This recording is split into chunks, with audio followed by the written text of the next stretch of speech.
Okey. Assalamualaikum. Waalaikumsalam. Kenapa tu? Ha? Sihat ke? Sihat ke? Sihat-sihat, alhamdulillah jap. Nice. Ada kat mana tu? Okey. Alright, kat dalam bilik sekarang ni. Oh, sama dah kita. Wah, cantik lah bilik. Background cantik lah. Biasalah. Kala. Okey, dah pukul 9. Jadi kita mulakan Boleh. Okey, jadi hari ni kita dalam Forum Mahasiswa On Air, yang mana tajuk kita topik kita pengurusan emosi sepanjang tempoh PKP daripada sudut mahasiswa. Jadi saya Ahmad Nabil bin Muhammad Matib sebagai moderator anda pada hari ini, dan bersama saya saudara Zamzuri Hanizan, yang mana dia ni ahli Beta Kawalan Sigma. Orang bijak ni. Dan juga Tak ada. moderator kita panel kita juga hari ni juga biasa dah dia buat live show FB dia, tapi melalui akaun Facebook dia. Jadi kalau lepas ni saja pada boleh tengok live saudara Zamzuri. Boleh. Boleh Jadi untuk live hari ni kita akan ada beberapa round lah ya. The first two round tu kita akan ada jawab daripada saya sendiri dan juga saudara Zamzuri. And then dekat sekali kita akan himpunkan semua soalan-soalan daripada audience, and then kita akan jawab. Okey, jadi kita teruskanlah kepada soalan pertama. Yang mana kalau biasa orang kata kalau tak kenal maka kenalkanlah kan. Jadi kalau bila mana kita sebut pasal kesihatan mental tu sendiri, lagi spesifik pasal pengurusan emosi. Jadi daripada saudara Zam sendiri, apa yang saudara faham pasal tu? Okay, alright. So saya mulakan. By the way, panggil saya Zam saja. And then, okay, bagi saya, pada pendapat saya tentang kesihatan mental ni atau kesihatan emosi, spesifiknya adalah di mana potensi seseorang tu boleh macam mana? Potensi seseorang tu boleh bertindak dengan stres kehidupan ataupun dia boleh bekerja dengan produktif dan juga boleh menyumbang kepada masyarakat pada masa yang sama. So maksudnya emosi dia tidak mudah diganggu oleh faktor-faktor luar maupun dalaman sendiri. Oh, okey, faham. Okey, jadi kalau macam contoh kan, jadi kalau daripada saudara Zam sendirilah, apa ada beza ke contoh daripada kesihatan mental tu sendiri dan juga pengurusan emosi itu sendiri? Okey, baiklah. Tentang kesihatan mental ataupun kesihatan emosi, okey, kalau kesihatan mental ni kita boleh cakap pasal macam mana potensi seseorang tu untuk menguruskan dia punya cara dia berfikir ataupun cara dia mengawal emosi dia sendiri.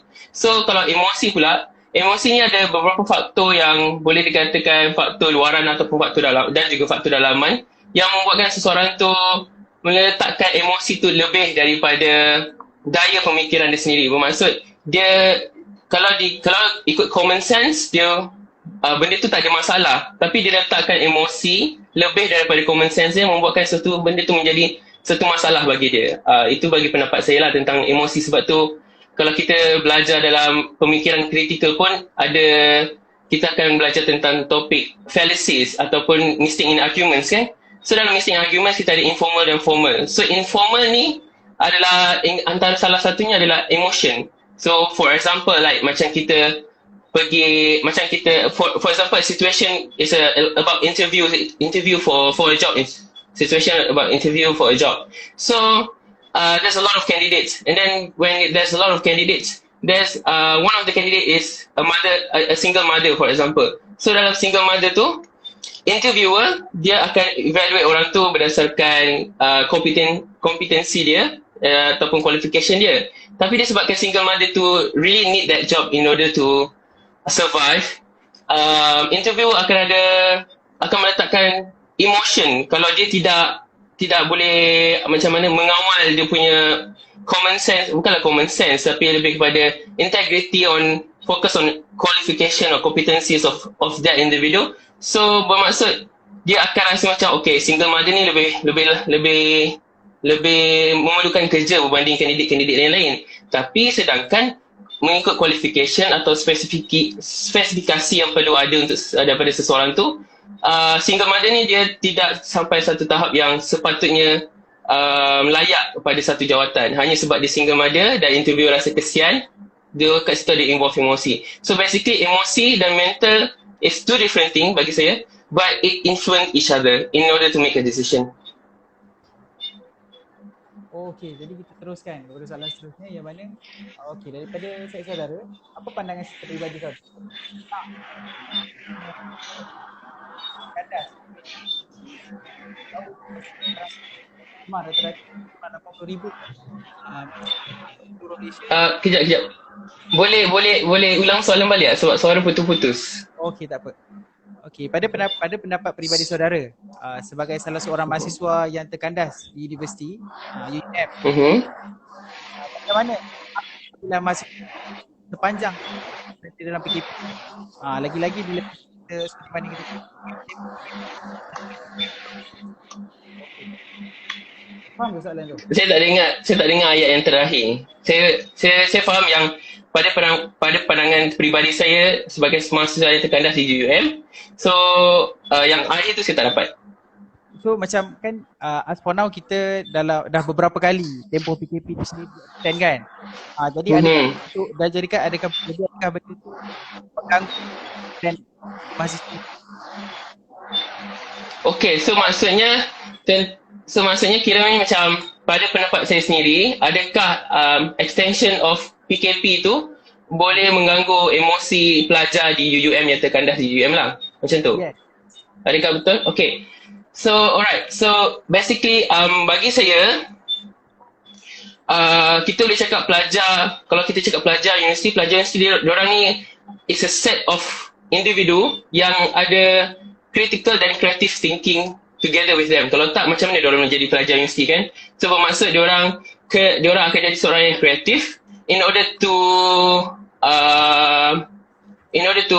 apa orang kata, overcome dia punya kesihatan emosi atau overcome dia punya emosi bila kita dapat tahu extension of PKP. And then the best thing of pelajar universiti adalah mereka telah diterapkan sifat-sifat yang sepatutnya mereka emphasize from the first day yang diorang datang universiti sendiri oleh lecturer diorang, which is sifat-sifat preparation. Maksudnya kita kena prepare yang okay, there is a possibility yang PKP akan extend. So apa yang kita kena plan, how to be creative on that period so that kita tidak so that benda extension of PKP ni tidak mengganggu emosi. So pada pandangan saya, kestabilan emosi pelajar semasa terkandas seperti saya macam di UUM, buat masa sekarang still okay, still boleh adapt because I do a lot of things sebab kita ada banyak online courses yang free. So kita boleh belajar online courses atau just follow the class as usual. So because the facilities in UUM is definitely complete, memang tak ada apa-apa kekurangan pula. So bagi saya sendiri tak ada masalah tentang kesihatan emosi kalau terkandas di UUM sekalipun. Oh, okay, tu faham.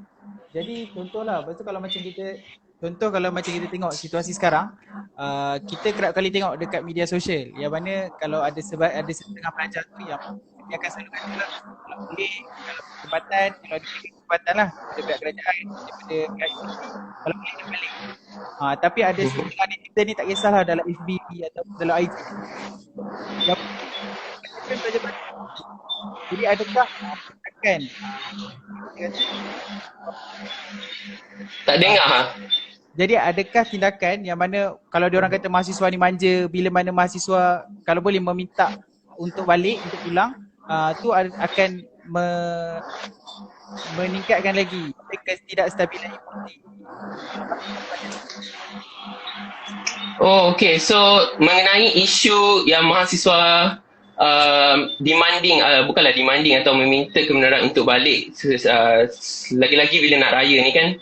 Okay, so bagi pendapat saya tentang demanding untuk balik tu, sebenarnya dia dipengaruhi oleh beberapa faktor. Bukannya disebabkan pelajar tu sendiri saja yang dia memang nak balik. Mungkin faktor-faktor luaran yang mereka terpaksa hadapi in order membuatkan diorang untuk minta balik. Seperti macam desakan ibu bapa ataupun peer pressure. Maksudnya kawan-kawan sekeliling dia semua balik. So dia rasa macam lonely lah dekat inapan siswa atau kolej kediaman.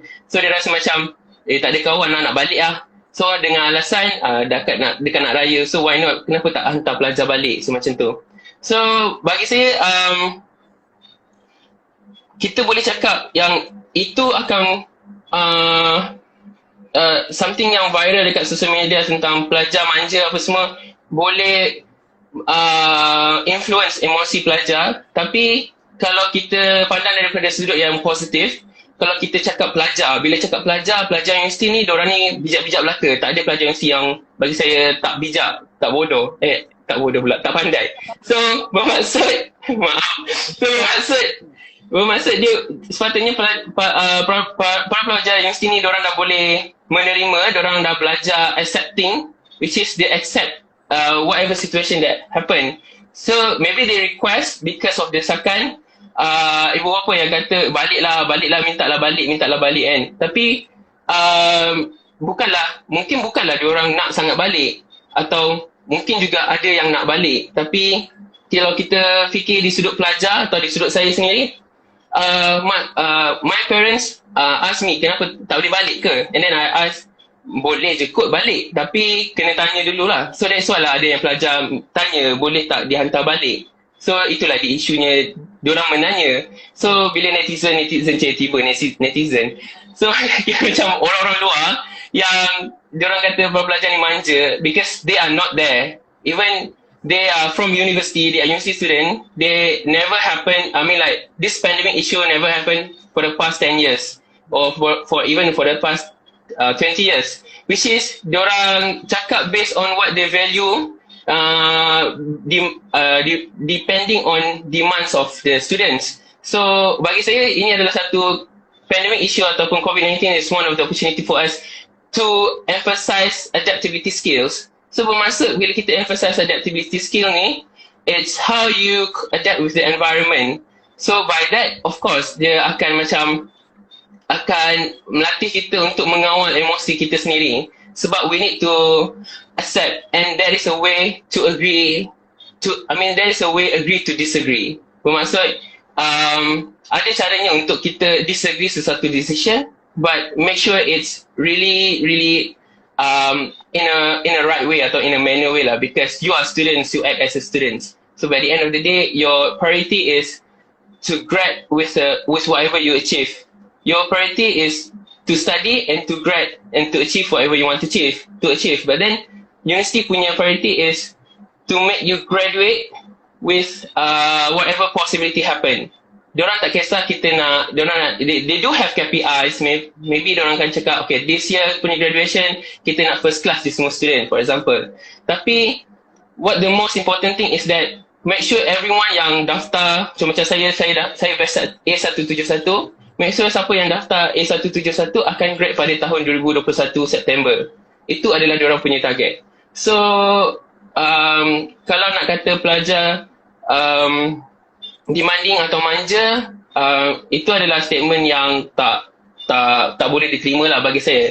Just a statement yang macam orang nak famous je. Siapa yang buat statement tu dia nak famous. So let it be. Kita pelajar jangan menggelabah.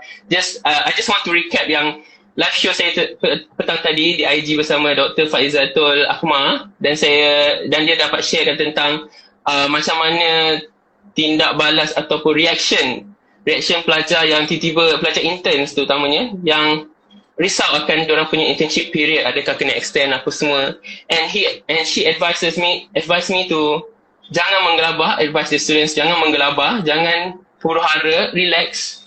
Just sebab bukan awak seorang je yang risau, ramai lagi yang risau tentang benda-benda macam tu. So relax je, and then just go through, follow the flow, and always keep up with your progress lah. Kalau follow the flow tapi tak nak keep up with the progress, macam mana you nak achieve apa yang you nak achieve kan? Betul tak? So itu pendapat saya lah. Okay, faham. Adakah tu menjawab soalan? Yes, menjawab soalan. Okay. Jadi kalau contohlah kita sebagai mahasiswa sendiri yang terperangkap kat universiti, macam yang saudara Zam sendiri dah kata tadi, saudara Zam mengambil beberapa courses ataupun sertifikat lah secara percuma dalam internet, betul?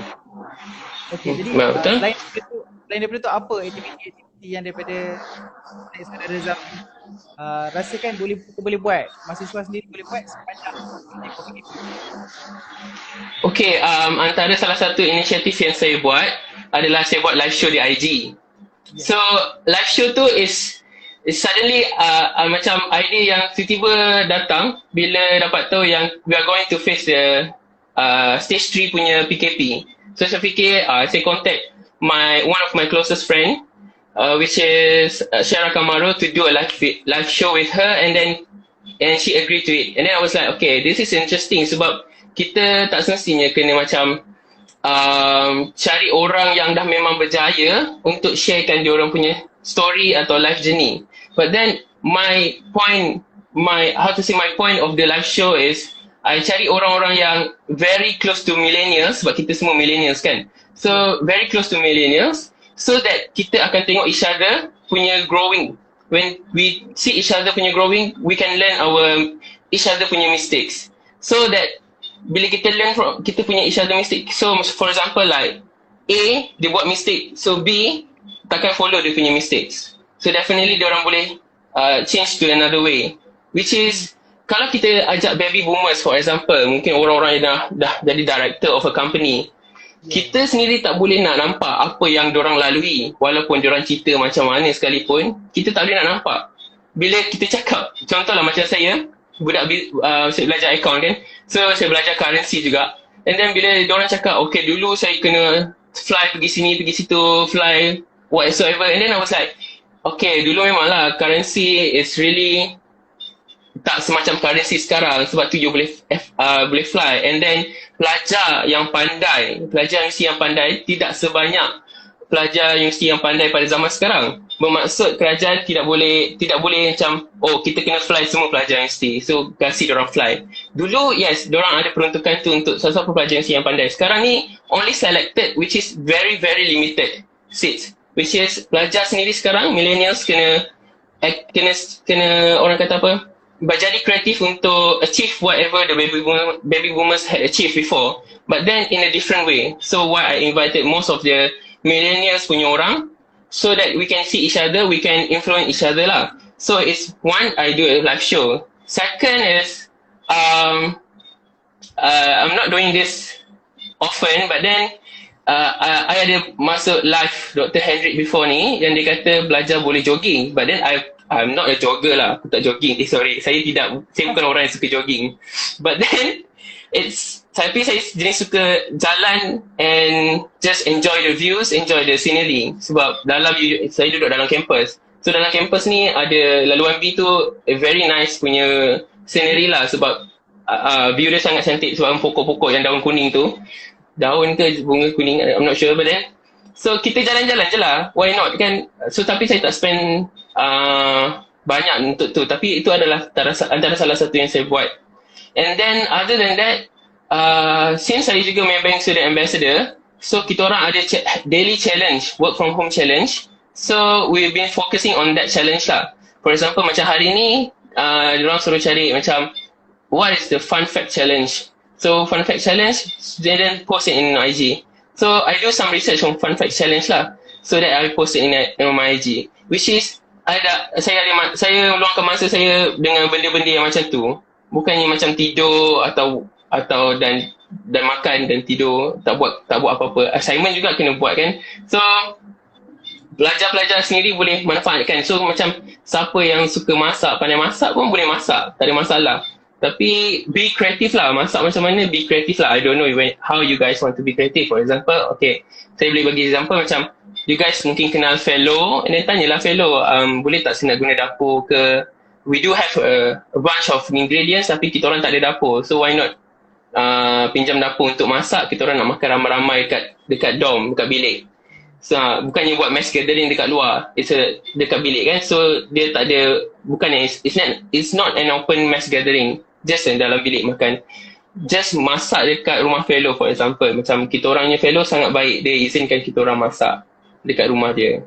Okay. So that is how we spend our days lah. Faham. Contoh kalau macam saya sendirilah, sebab untuk Hmm. kenalkan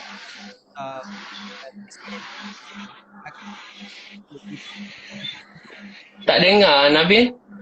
tu kalau macam Kena tarik sikit. kalau macam saya terus tulis kalau tapi sebab tipe kita tak dikenalkan. Jadi saya dan kawan-kawan saya sekarang banyak more to focus on at home macam program. So just macam yang saudara Zam katakan tadi, berjalan-jalan dapat meluangkan masa dengan aktiviti yang baik. Contoh, masuk untuk soalan institusi daripada kalau kita tengok dalam tempoh PKP yang agak panjang, dalam tempoh PKP yang agak panjang, biasanya Nabil boleh ulang balik tak? Tak dengar. dalam tempoh PKP yang agak panjang, ada setiap mahasiswa yang dia cakap, dia mengadulah, dia kata body clock dia biasa berubah panjang tempoh PKP. Itu biasanya dia bangun tidur dia boleh bangun awal ataupun dia tak tidur lepas subuh. Jadi lepas pada lanjutan tempoh PKP, maka body clock dia tu berubah. Jadi adakah body clock berubah ni juga berkaitan dengan masalah itu?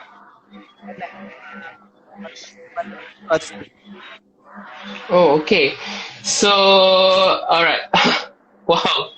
Sebenarnya bagi saya benda tu tak ada kena-mengena dengan emosi atau boleh influence emosi. But then it depending on how para pelajar tu manage diorang punya schedule setiap hari.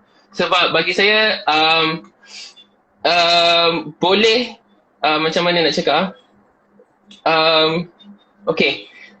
Mungkin kita boleh set, for example, kita boleh set masa atau alarm untuk bangun on the exact time, and then kita setkan diri kita untuk tidur before yang sebelum ni kita tidur. Maksudnya contohlah, hari biasa bukan PKP, kita tidur pukul 12 katakan.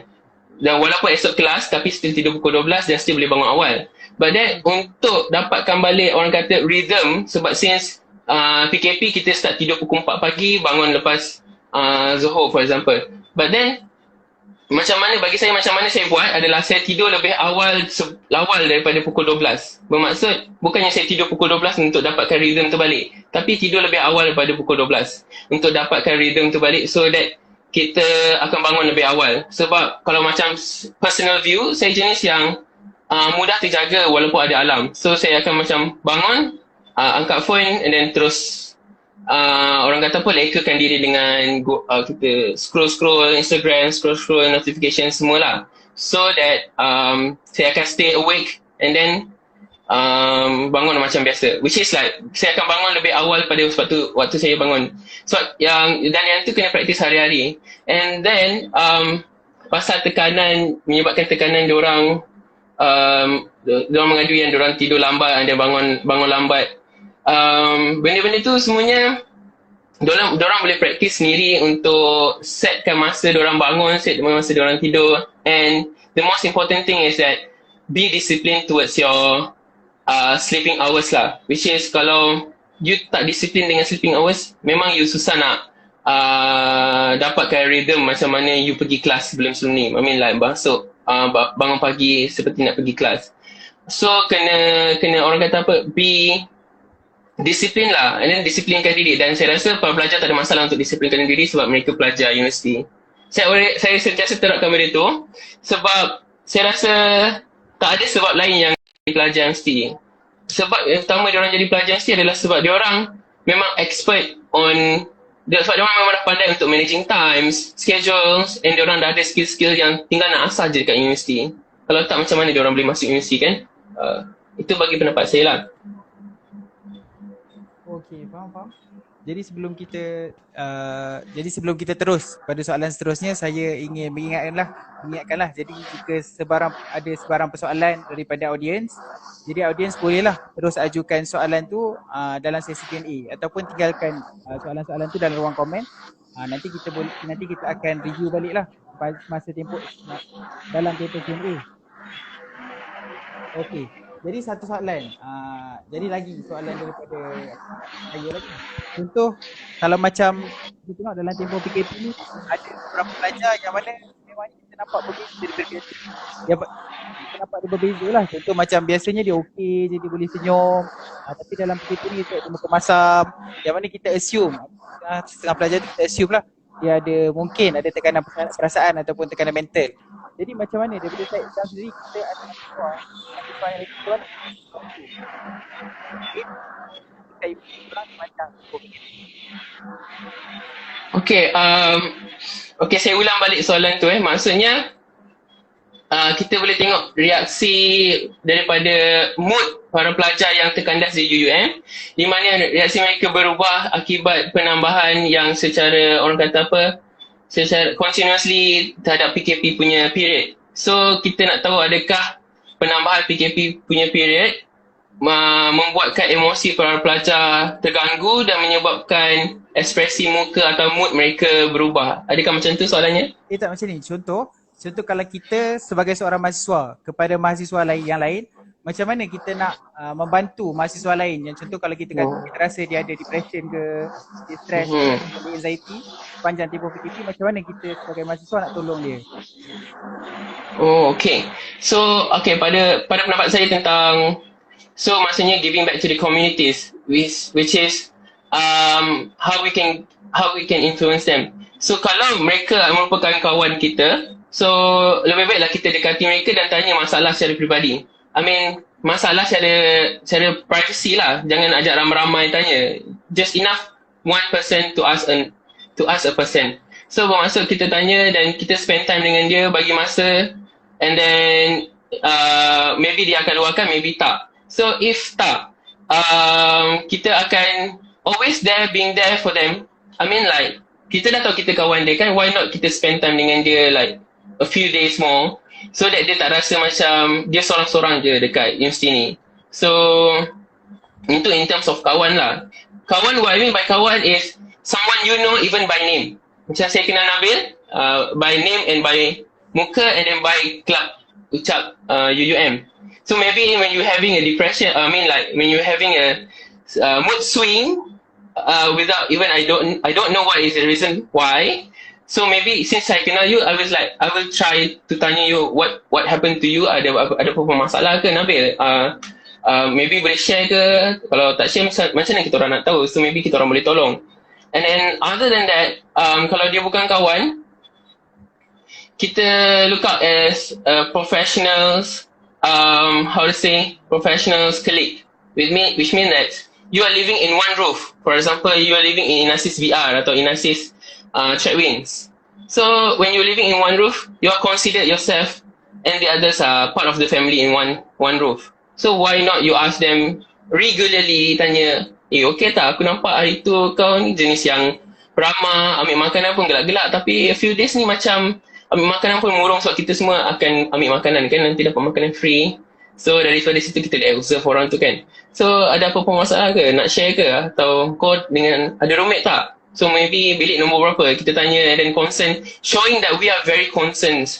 So that people will assume that there's a person that even a stranger's concerned about me. And then how can I not concern about myself? Because because based on one of my guests yang dia share pengalaman dia adalah, the most important thing is to love yourself first, which means like to appreciate yourself, or else macam mana you nak appreciate orang lain. So maksudnya kalau you tak appreciate diri you, macam mana you nak appreciate orang lain kan? And then dia akan rasa macam bila diapresiasikan oleh orang lain, rasa di appreciated by even as strangers, dia akan rasa macam what am I doing, kenapa mood aku jadi macam ni. So dia akan cuba untuk, maybe he or she can make a new friends, and then he or she will try to contact with your families and whatsoever. So maybe one of the ways on macam mana kita nak encourage them to not having anxiety, to not having a depression, is to get close with them, to get connected and stay connected, especially during PKP. Sebab sebab emosi ataupun kesihatan mental sendiri pun influenced by internal and external factors. So we as an external factors yang melihat mahasiswa lain dalam mood swing ataupun anxiety, maybe having anxiety, depression whatsoever, kita try to get connected with them. Macam tu lah. Itu apa yang bagi pendapat saya macam tu. Itu je lah. Macam ni, tadi saya nak try untuk cabut earphone dulu sekejap. Ada certain orang kata dia tak saudara Zam sendiri clear tak dengan dengar jelas ke? Dengar. Jelas tu kena cakap panjang lagi lah. Sebab bila cakap sepatah kita dengar, tapi bila cakap dalam satu ayat dia jadi macam putus-putus. Kita try cakap satu ayat dulu. Okay, so kita try buat tanpa earphone dulu Okay. Ada mana-mana ada orang yang ingin bertanyakan soalan, jadi bolehlah bertanya dalam ruang waktu. Putus-putus Nabil. Putus-putus. Saya rasa ni beli kat mana earphone ni? Ni mungkin masalah lain kot. Jadi Nabil Inasis mana Nabil? Saya Inasis VR. Sama lah kita. Oh VR. Saya check wins. Saya VR. Saya check wins saya. Tapi saya asal waktu semester 1 dan semester 2 di SME Bank lah. Oh, okay. So, mungkin problem internet lah. Problem internet quite hard lah. So, itulah saya macam saya kata tadi, saya agak tertarik dengan statement saudara Zam tadi, bila mana saudara Zam kata kesihatan emosi sangat terpengaruh dengan internal dan juga external factor. Macam yang kita mungkin dekat universiti sekarang mungkin kita terkandas, lepas tu dengan parent-parent rasa ajak balik kan. Jadi untuk meneruskan lagi soalan, daripada side saudara Zam sendirilah, macam yang telah digembar-gembur. So, lepas ada ulang balik soalan. So selepas daripada tempoh PKP, kemungkinan downward lah trend ekonomi. Jadi ada kita nak saudara Zam mahasiswa account kan, kita nak prepare forward untuk kerana tidak bertambah masa financial distress, yang mana kemungkinan financial distress tu dalam tempoh sangat-sangat. Alright, so maksudnya macam mana, apa pendapat saya atau preparation saya untuk hadapi financial distress in the future because after this pandemic ends lah macam tu. Yes. Okay. Alright, so I just like recap balik apa yang my session with Mr. Zain, because I had that question and I asked him, and then what he answered is very inspiring, because apa yang dia bagi tahu adalah what is the most important thing is what you do now. Maksudnya apa yang you buat sekarang ada dah determine you punya preparation for the future. Bukannya bila dah habis pandemic baru you nak prepare. So what makes you unique, what makes you so different from the others is what you doing during PKP or RMO period, which is apa yang dia kata, for example you do online courses, so online courses akan tambahkan lagi you punya knowledge, so you boleh tambah kat dalam resume and keep updating your resume. So that is one of the preparation, because when that's something yang orang kata unique dalam resume you, value added toward your course. For example macam saya ambil accounting tapi tiba-tiba saya ada orang kata basic knowledge tentang data scientist atau data sciences. So orang akan macam tanya, kenapa ada data science sedangkan you ambil accounting? Sebab you belajar accounting mesti belajar tentang jual beli barang, and then credit debit. And then kita boleh cakap apa yang kita buat. And then bila diorang tanya what do you do during RMO period, you say that you are very active, productive, and then you boleh cakap yang you buat online courses, free online courses or even a paid online courses to tambah balik knowledge you, to top up balik your free time period, because you had to, orang kata apa, 1 bulan kan kita kena break before we continue our classes. So you explain to them what you do, and then after you explain to them what you do, is you explain to them what exactly the thing that you do, which is you boleh elaborate balik apa satu-satu perkara yang you buat. So the preparation is you do a lot of online courses, you do something that is beyond interviewers punya expectation, which is, this is in terms of to get employed lah, which is bila you get employed, of course you dah tak ada masalah kewangan dah. But then in terms of to get employed, yes, you need to be a very very creative and very very unique, so that interviewer akan rasa macam okay, I should ambil dia, sebab waktu tak ada kerja pun dia pergi cari kerja. So senang nanti bila kita tak ada kerja, dia boleh came up with one task yang buatkan semua orang bekerja di waktu yang tiada banyak task, so that kita boleh produce more research and more development towards our company. So other than that, another preparation is the most how can I say, since kita dah IR 4.0 kan, so e-commerce is definitely widely used. So boleh belajar macam mana nak buat e-commerce, because I've learned e-commerce and accounting. So very very nice, because kita boleh build up kita punya website, and then kita boleh jual as a marketplace. I mean, kita boleh jual barang and jadikan website tu as a marketplace. So it requires a lot of, orang kata apa, supplier. For example, kita boleh buat macam Lazada atau Amazon, tetapi in our own style lah. Contoh macam saya punya website is jual kuih. So I get a few of suppliers yang willing to join with us, and then kita orang ambil order, kita hanya urus order, and then kita markup harga as a booking fees.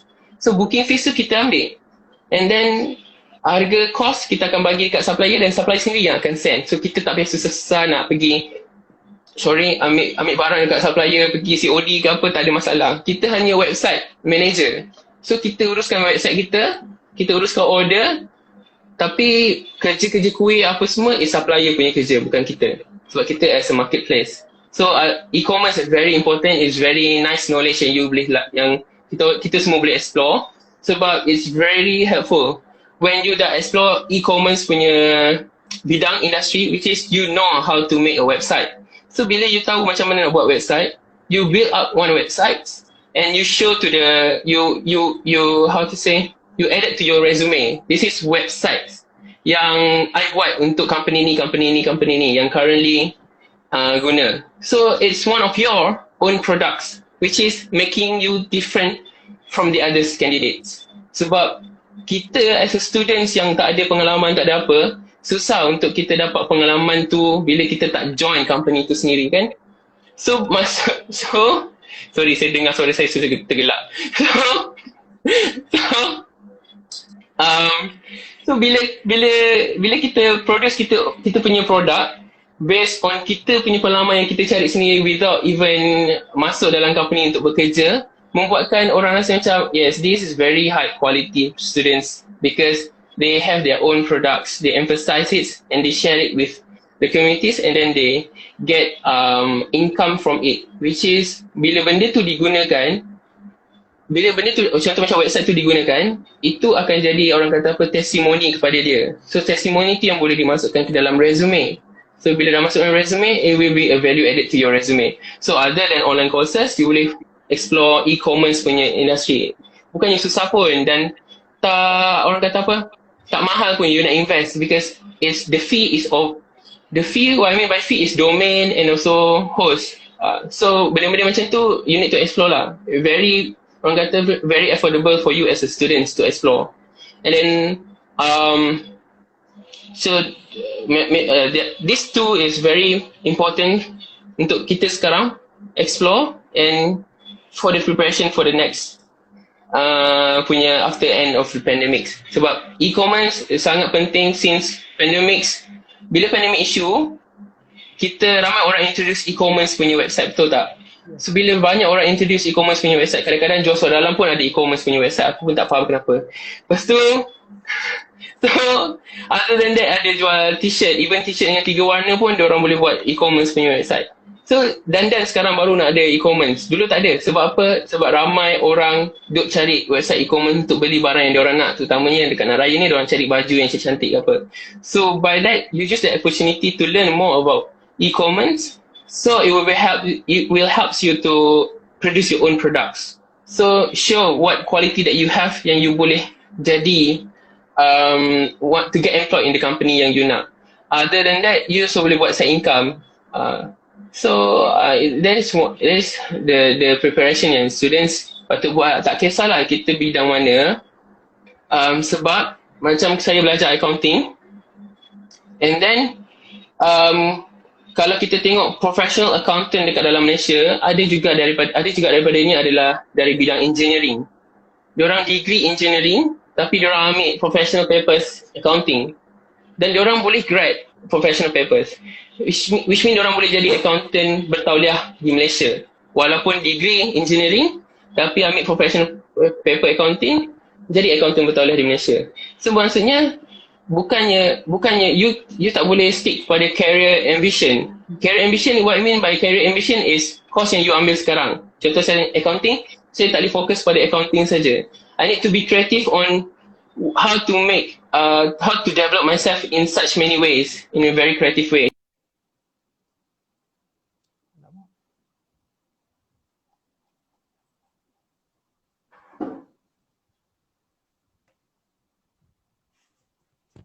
Sorry, sangkut kat situ.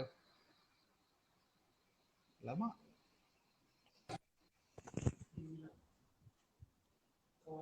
Okey ke? Ya. Okay. Boleh Ya. Boleh, tak ada masalah.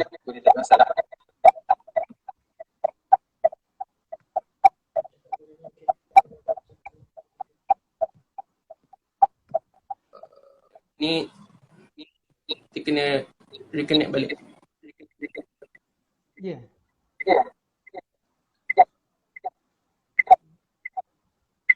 Oh, Sekejap Nabil. Sekejap saya kena reconnect balik dengan AP saya.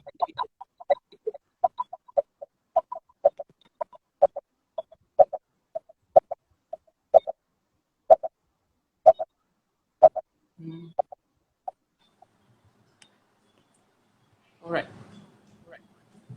Okay, better. Macam tadi, Okay. Itulah. Commerce kan? Apa dia? Oh tak. Tadi just kalau saudara Zam kan saudara Zam tengah e-commerce and sorts.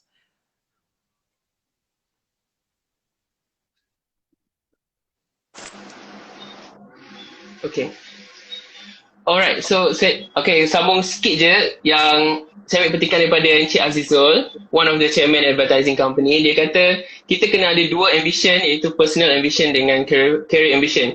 Career ambition is ambition yang you tengah ambil sekarang, course you accounting, you kena go for accounting. But instead of that, you kena sedia dengan personal ambition, dengan apa yang you rasa you nak jadi. So kalau you nak ada produk you sendiri, atau you nak produce one simple product yang you punya branding, that will be one of the ambition yang you nak kena achieve. So you use your career ambition to achieve your personal ambition. Itu antara preparation, which is you need to plan yourself very well. Yes, faham. Lepas tu saya agak tertarik lah dengan bila mana saudara Zam kata saudara Zam sendiri dah buat e-commerce. Betul. Okay. Ini dimasukkan dalam working experience. Contoh macam 2 years. And then saudara Zam sendiri dah kendalikan 2 years. Masukkan working experience. Okay. Alright. Okay, berdasarkan apa yang saya pernah tanya lecturers and industry, working experience, which means it's you work with a company. So when you produce your own website, it means you jual dekat company, you work with the company. Sebab you bukannya jual dan you ignore, tak. You jual dan you maintain, which mean like you are freelancer, you jual you punya website, orang beli, dan you maintainkan website tu untuk orang tu, which mean you kerja dengan diorang, but then you are the freelancer. You bukannya official staff diorang, which mean you are by contract. For example, company tu nak guna website tu for 5 years je atau for 2 years saja. For after that, diorang akan cari permanent staff untuk handling the website. So before that, before diorang mampu untuk hire permanent staff, sebab hire permanent staff is highly cost than joining contract. So that also can consider as part of your working experience, because you work is not just jual, but then you work because you maintaining. Because website kena sentiasa maintain and then sentiasa update. Kalau tak, macam mana you nak tahu orders, you nak tahu new products being introduced in the websites. Okey, jadi itu sajalah soalan daripada soalan-soalan yang telah saya sediakan. Jadi selepas ini saya nak tanyalah, sekiranya ada mana-mana penonton, mana-mana audiens yang ingin bertanyakan soalan, boleh tanyakan soalan dalam ruang komen.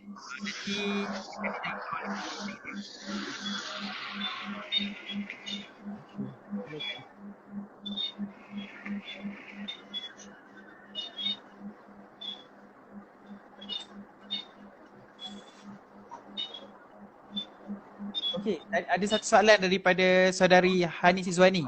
Pada pendapat panel sendiri, adakah pelajar IPT patut dihantar balik ataupun terus tinggal di kampus? Okey, pada pendapat saya sendiri, patutkah dihantar balik atau tinggal di kampus? Okey, kalau sebijak-bijaknya, saya tak tahu lah, tapi sebijak-bijaknya keputusan adalah tinggal di kampus sebab kampus full of facilities. Even after PKP end, for example, after PKP end, kita akan dapat semula jumpa dengan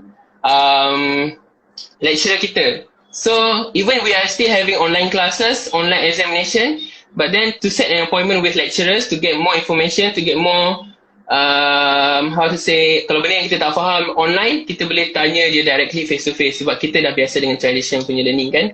Yes. Faham. So, kalau bagi saya, tak perlulah dihantar balik. Tapi, mungkin boleh memberi option para pelajar dibenarkan balik. Tapi untuk mengelakkan apa-apa yang terjadi, dibenarkan balik dan jangan datang balik pada semester yang sama. Datanglah pada semester depan. Sebab mana tahu kau balik, kau pergi raya-raya rumah orang, lepas tu kau bawa COVID-19 tu. Awak bawa COVID-19 tu masuk universiti pula kan. So, tapi bermaksud dibenarkan balik depending on diorang punya facilities. Kalau diorang rasa kat rumah diorang facility cukup, tak ada masalah, diorang boleh belajar online, boleh buat video call dengan lecturer, tak ada masalah, then boleh lah balik. Okey, terima kasih atas jawapan saudara Zam. Okey, jadi sekiranya ada mana-mana audiens lagi yang ingin bertanyakan soalan, jadi boleh letakkan di ruang komen. Okey, sementara menunggu soalan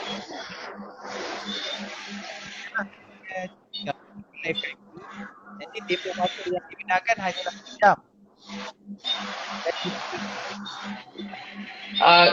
Sorry Nabil, ulang balik soalan sebab tak dengar. No, it is not a question, but then it is a okay, sorry. Okay, so live dekat IG, so nanti dia akan tempoh dia punya time limit is only 1 hour.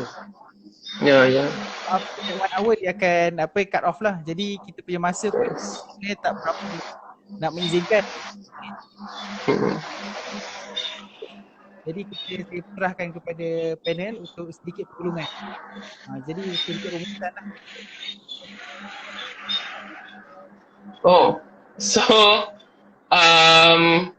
Okay, first of all saya nak berterima kasih dekat saudara Nabil sebab sudi invite saya, saudara Nabil dan team sudi invite saya sebagai panel untuk kita punya sesi hari ni. So it's very common issues about mental health is very important because before you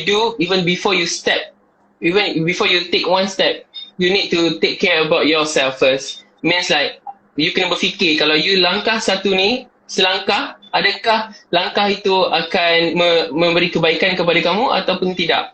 So you need to think twice whenever you do whenever you want to action lah. I mean like act lah. So bagi saya hari ni punya perbincangan is very interesting, very nice, and it's very related to the topics that have been discussed with my live shows before this. So that's why lah ada idea-idea sikit nak jawab. Kalau tak, saya tak tahu nak jawab apa. Sebab saya tak pernah ada sesi interview macam ni. But it's really nice. So yeah, so guys, please take care of your mental health because it's the most important things before you do the other things that you want to do in your daily life. Yes, betul. Jadi sebagai penutup lah, saya rasa wajar untuk saya tutup dengan pesanan yang saudara hitam sikit. Selain daripada kesihatan tubuh badan, kesihatan mental juga penting. Dan daripada saya, financial saya rasakan selain daripada kesihatan penting. Kita dah koyak, jadi secara tak kita pun akan koyak. Jadi bila mana kita pun koyak, makin senang tubuh badan kita dapat penyakit. Jadi saya rasa itu saja forum kita untuk malam ni. Jadi saya sangat-sangat berterima kasih kepada saudara Zam sebab sudi untuk jadi Dari. Terima kasih. Okey, jadi itu sama saja. Tak ada masalah, okey je. Dan terima kasih juga untuk semua audiens sebab sedia nanti ada sedikit masalah lain cakap tu ini bukan